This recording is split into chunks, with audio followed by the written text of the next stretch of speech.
Hi, everyone. This is the Mackie Showbox Speaker system, and I'm going to record a little bit of a review and highlights with this particular speaker system.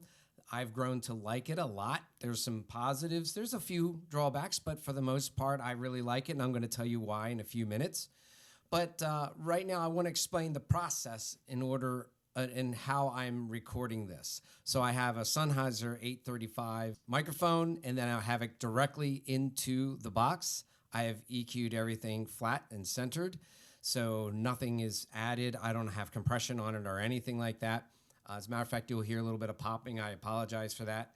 But I wanted you to hear exactly what you're getting out of it. So I have a studio microphone.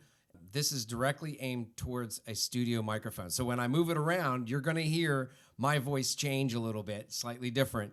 It'll sound like a little bit more distant. And I'm doing that on purpose. I want you to get the feel for what it's going to sound like in any situation. When I go into depth, I'll move the studio microphone and then it'll sound normal again. But for the most part, I want you to get the idea of what it's really going to sound like, exactly how it's going to come out of the box and how it's going to present to you. So anyway, there's a lot of great things about this system. One thing that attracts me to it right away is that it is battery powered and the battery lasts a long time.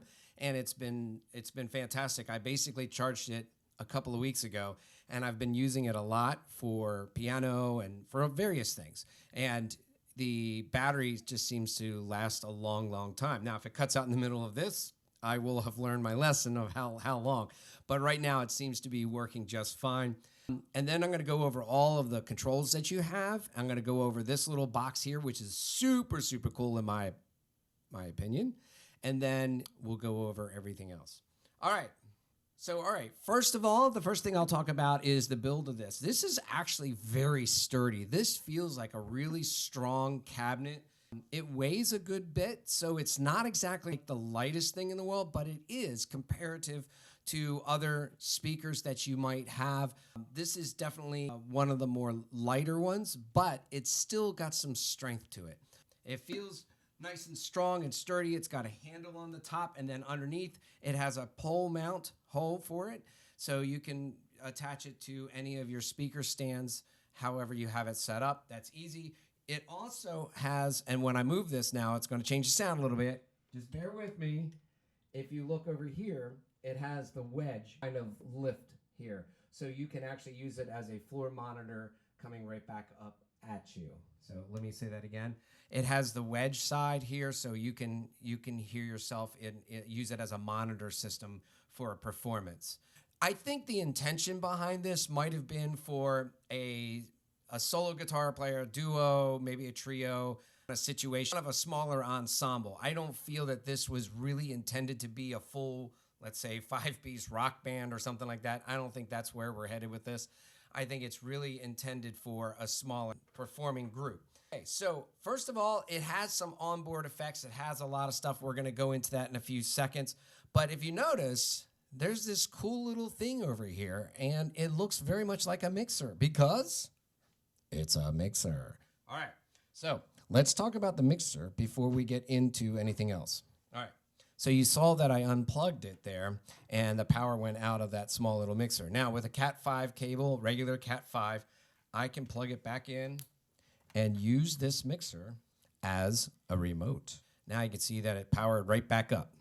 So that's kind of cool, because if you are doing a certain type of gigs, you've got this speaker up in the air. You don't want to be reaching up and changing dials and doing all that stuff. So having this access works really, really great. I will tell you, I have not dug into the app just yet, but apparently you can do some of this tweaking with the app. I promise to try to get into the app and try to do this and try to work with it and see what controls you really can control, what's easy, what's difficult. I will try probably on an iPad before a cell phone. But anyway, so you got a couple of things here. Let's go through this really, really quickly. First of all, you have your channel selector button, because before you can change anything, you have to select your channel. So there's 1, 2, 3, 4, and then there's a stereo 5 and 6. The stereo 5 and 6, so I have the piano right now going through 5 and 6. So you would select that, and if you want to, the volume is all the way over here on the left. And I like that the colors are different because that really will make things easier for you.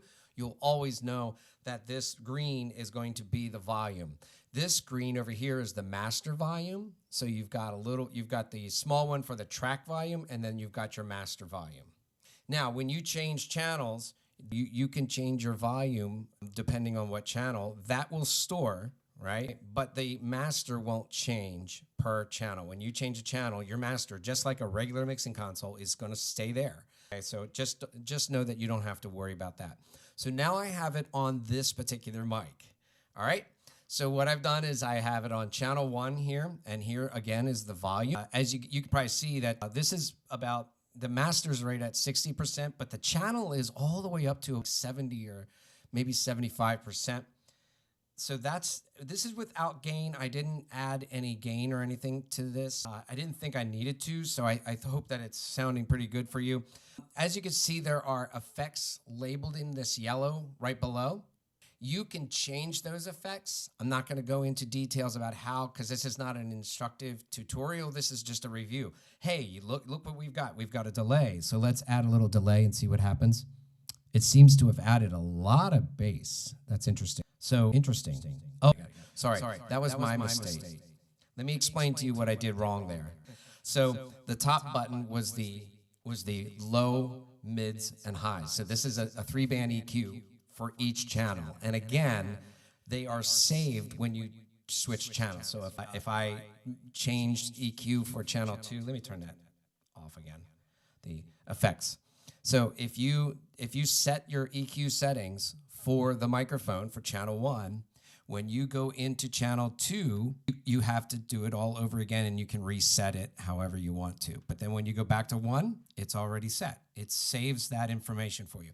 I know that might seem common sense to a lot of people that are familiar with it, but I've seen some stuff that just doesn't work that well and doesn't work that way. So I wanted to point it out to make sure that you knew that that's exactly what happens. All right, so the yellow down here below, that's what I was looking for.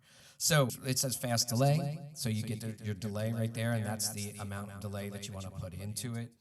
And then you can turn it down, and then you can have like a small little voice, I call it a vocal plate, just a little bit of reverb, thickens your voice a little bit, and here's a little bit of both. I think it's really, really good. It sounds very, very good like this. Now, right now, where I'm standing, I'm catching the back of this, which is going to catch a lot of the bass frequencies. You're probably catching a lot of you're catching all the front stuff. So you're getting the high end, the mids, you're getting all that stuff that's very directional. I'm catching a lot of the bass back here. So it sounds boom. Then you've got the effects loop in here. I have not played with that yet. It's supposedly really, really super cool. Here's the looper. So you can go in and create your own loop. I can try to play with it right now and see what happens. Let's see, record, play, double press to stop, hold to clear. A loop. I can try to play with it right now and see what happens. Let's see, record, play, double press to stop, hold to clear. And now it's going to keep try to play with it right now and see what happens. Keep going. Let's see, record, play, double press to stop, if I record myself again. A loop. I can try to play with it right now and see what happens. Let's see, record, play, double press to stop, hold to clear. Now I'm going to record over my voice. I can try to play with it right now and see what happens. Let's see, record, play, double press to stop, hold to clear. Now I'm going to record over my voice. I can try to play with it right now and see what happens. Let's see, record, play. That is, I have to say, that's pretty cool. That's really cool. It's in your box here. Now, you might be asking, hey, can you make a pedal? Can you do this with a pedal and a foot switch? Guess what? On the back of the box, I haven't showed you yet, but there is a box for a foot switch. I bet you, without even reading the instructions, that foot switch will control the looper. All right, so that actually was really cool. I was impressed with that. So you have the volume for the loop here, and then you have the effects for the loop. So that's really, really super cool, and now you can see that it's red and it's in here already. I'm going to show you some other features in a few seconds. Let me finish getting through this. So you've got all your 6 channels, basically. But here's one thing I didn't talk about right away. This is a compressor, like one of those automatic compressors. So my guess is most automatic compressors basically just squeeze the sound a little bit. It's obviously not going to take place of a real compressor, but for a small gig, if you're a duo, trio, whatever, it might come in handy. So I'm going to play with it a little bit right now and see what I can get out of my vocal mic. So now I only got it up maybe about 25% right now, and you could probably hear that my voice is very steady. As a matter of fact, I'm going to leave this on for the remainder of this video because I really think it's kind of like working for me. That's what I'm thinking. I'm going to leave the effects off because that'll just be annoying. And there's a mute button. Guess what happens when you press the mute button? Okay. Sorry. It's been a long day, and I'm trying to have fun with this, so I hope you can enjoy this as well. It does have an headphone volume right up here, so that's super cool. The weird thing is that your headphone jack, I thought I saw that right here. It is. It's right on the back. Again, I'm going to show you the back. I'm going to go over detail. We're just one step at a time. Then there's SD recording. What could that possibly mean? Exactly what you think it means. It means recording on an SD card, a micro SD card, just so. We're going to talk about that anyway. So I think we've covered all the bases of this. I'm going to give you a little close-up of this.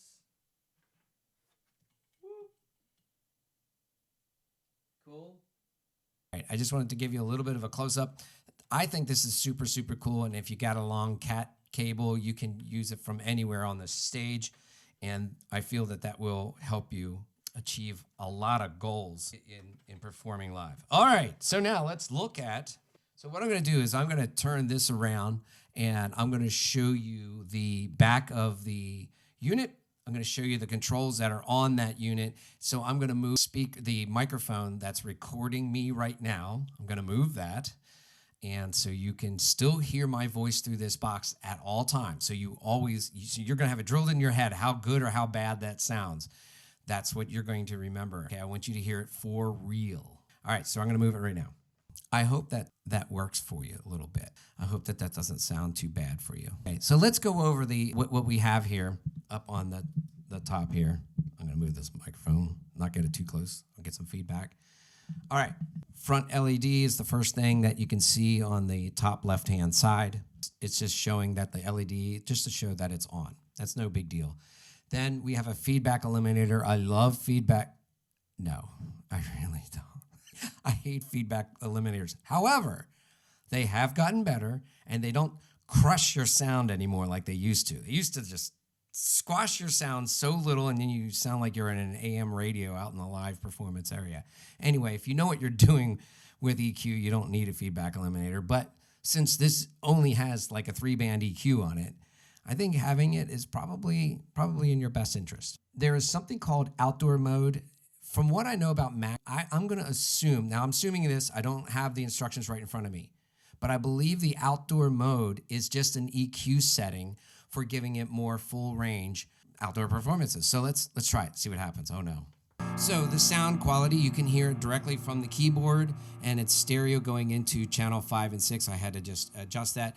So this is, I'm going to play a little bit of just one chord just so you can get used to that sound, and then I'm going to click and turn off the outdoor mode and see if you notice a difference in the sound. So let's try to use, I want to try to use a little bit of, here we go, somewhere in the mid frequencies. Now off. And now back on. So okay, yes, I think I do notice it. So I notice it more through the microphone than I do through the keyboard. I hear like a little bit more bottom end, so I'm going to right now assume that it is more of an EQ setting than anything else. I know Mackie has experimented with things like that, and I like that they do that. Actually, a lot of companies are doing it. So then there's also a different mode on here that, again, this is just kind of an ultimate review to see what it is like. This is like in PA mode. So this is where you're hooking up different instruments, right? There's also what they consider amplifier mode, which I can assume this is where plugging in a guitar, an instrument, and using it as maybe a monitor for that particular instrument. That would be that mode. I'm going to turn it off and see if that makes a big difference. Okay, let's see if that makes a difference at all. 1, 2, 3, 4. Back on. 1, 2, 3, 4. Maybe it's possible that maybe you guys can hear a difference better than what I'm hearing right now because I have a speaker facing away from me and into the studio mic. All right, so let's see what else we have. We have the micro SD slot. Remember, I told you you could record onto your SD card. I think that's super, super cool. What a nice feature. What an interesting feature. Doing live performance and being able to do that is awesome. Then your cat cable input for, you know, for this.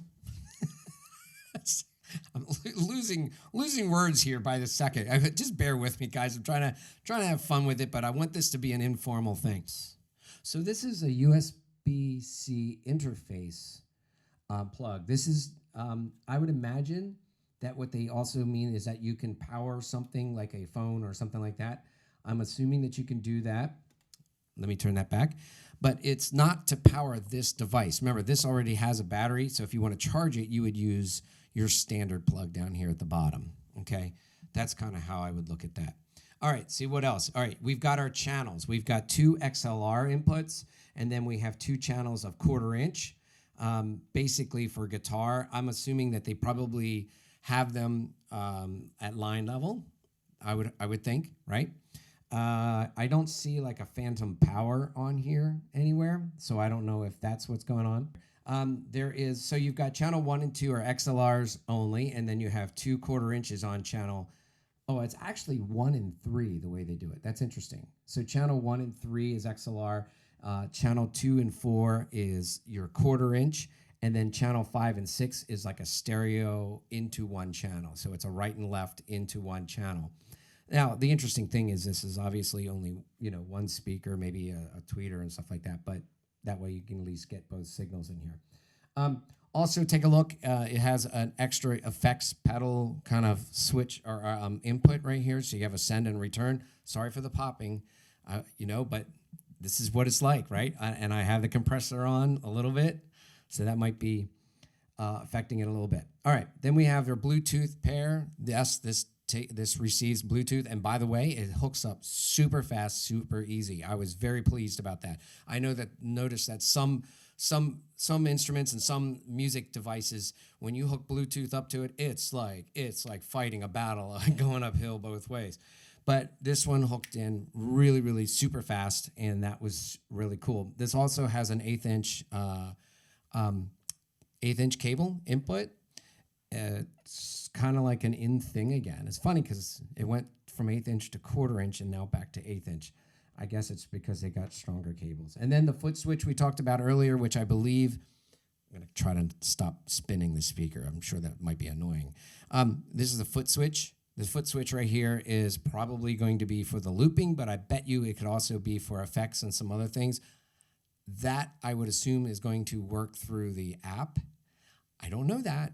I'm just kind of like pointing it out to you. So do some research. As a matter of fact, I'll probably put a link to the instruction book for this in the video so you can dig up more details.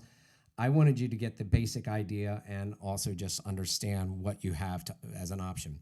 Now here's the output as you might have expected, and so you can run things in stereo. If you want, you can run an output to a secondary powered speaker. You know what? I think in amplifier mode that this might be powered. I'd have to check it out. But right here, it just says mix out. So I'm going to say in PA mode that would have to run to a powered speaker. I don't think it would run to a necessarily another speaker, like a passive speaker and make sound out of it. I think you would have to change that. So that's something you can play around with and see if you like or if it's needed. Your headphone jack, as we talked about, your power button, and then you're in there. All right, so that's the basic idea. So let me go through and play a little bit. So I have some drums right here. So what I'm going to do,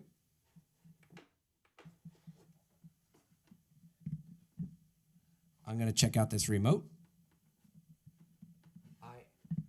I am then going to unplug the keyboard, and I'm going to plug in my drum box here. Just one second. Let's see. All right. So I turned down the channel for the keyboard, so you won't hear any popping.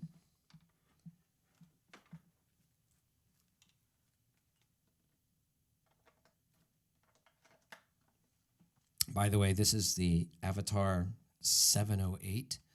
It's really cool, super cool. I I did a review on it. So scroll around on my channel and you'll find a review on this particular device.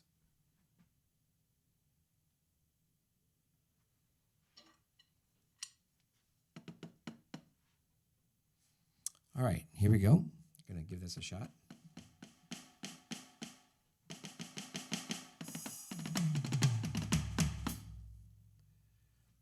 So I'm gonna really have to crank this up. I've got this yeah, I have it all the way up. And now I have this channel all the way up. So that's pretty loud.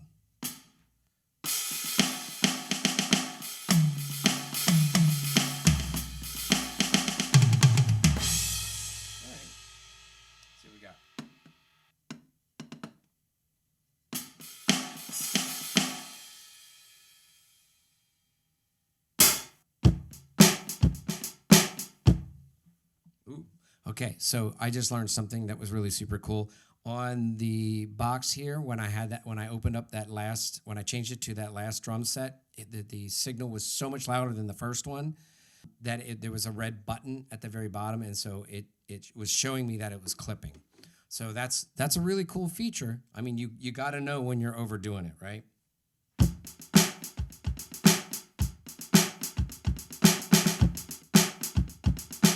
Yeah. I am overdoing it. Let's try it again.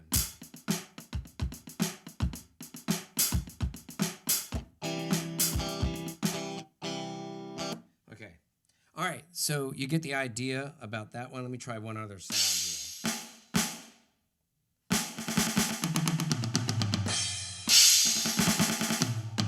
Okay. I mean, honestly, that sounds really good in here. I hope that it's carrying through in that speaker the same way. But I really do feel that it's sounding really super good. And again, this is facing the studio speaker. So I really think that's a really great thing. All right, so let's talk pros and cons. Let's talk about pros. First of all, it is compact. It is, very, very cool. Battery power option is really, really important to me. Bluetooth, multiple inputs, obviously. You've got different options with the 1/8" input. It's a great sound. It's good. It's good for like small and mid-sized gigs. You could get away with one of these for a small gig. You really could. I think two really sets yourself up for a good size, a medium-sized gig. Like if you're doing like a little cafe or something like that, this would absolutely cover. Because I'm not running this at full. And I don't want to, because all it'll do is distort the microphone. So that's not going to be worth it. So it's not made for big venues. So you're not going to be able to mic a drum set and put it in here. First of all, you're not going to have the channels. But even if you had a sub mixer, you probably don't want to do that. That's probably going to create a lot more problems than you're going to want. It's funny. I feel that this is a very bassy sound. Now, obviously, it's not going to throw very far because you're only talking, it's limited in its amount of watts and the speaker size. So it's only going to throw so far. But really, honestly, they did a really good job of really pushing the bass in this speaker. So right up front, like right near it, you can really feel some really good bass frequencies. At least I can. And I think that's really good. Like I was hitting that kick drum. Oh, where was it? Oh, that's kind of a neat sound.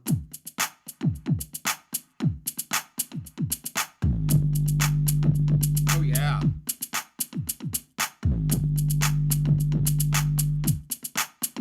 That's pretty cool. Okay, that sounded good here in the live space. I hope it sounded good in the studio microphone. Hey, thank you for staying with me in this very informal setting of trying to display this to you. I hope you enjoyed this video. Please share, subscribe if you can. That would be really fantastic. It's a free way to push my material out there to let other people know how much of a goofball I am and how much I like gear. Yeah, that's kind of a thing. So you guys take it easy. Thank you. If you have any questions, throw them in the comments. Hey, especially if there are questions about some of the main features, you're like wondering if it's so it has this, has that. I don't mind. I'll read the manual next time to go through it. But I just wanted to kind of give you a layman's view of it. Just kind of like pick it up and see what you got. I picked it up and you saw what you got. Cool. Thank you. See you.